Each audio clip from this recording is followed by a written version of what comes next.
Hey guys, Zach here with another Fitness Central University video, and today we're going to be looking at one of the scariest looking parts of the bike, the derailleurs. Let's face it, derailleurs can look intimidating for cyclists of all skill levels. They look fragile, they have a lot of pivots, and they have a lot of screws everywhere. So this video is going to show you how derailleurs work and how you can adjust them.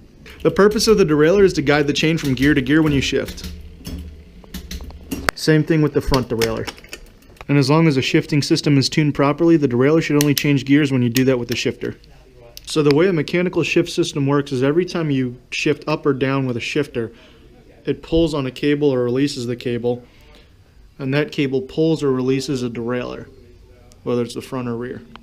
And the actuation of that derailleur is what guides the chain over the gears.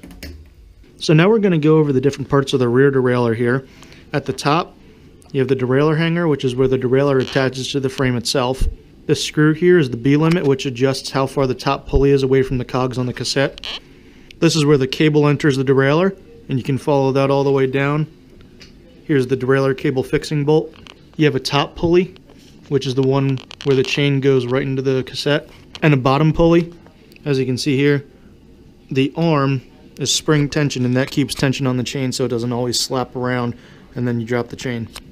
And then here we have your low limit screw and a high limit screw. The low limit screw keeps the derailleur and chain from getting sucked between the first cog and your spokes, and the high limit screw keeps it from falling off the right end of the cassette. And here we have the front derailleur clamp, which wraps around the seat tube and holds the front derailleur up onto the bike. Sometimes those clamps are non-existent and the front derailleur just bolts onto a braze-on tab that's welded into the seat tube.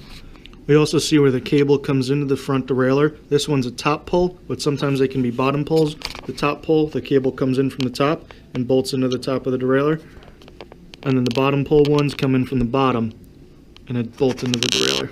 Here you also have a high limit screw and a low limit screw, and they both have the same function as they do on the rear derailleur. The front derailleur also doesn't have any pulleys on it. As you can see, the chain just passes through a bracket here, and when you shift, it moves and guides the chain and pushes it up onto different gears. And that's just about everything there is to the basics of derailleurs. Thanks for watching, and if you liked the video, click the subscribe button so you can get all of our videos when we post them online.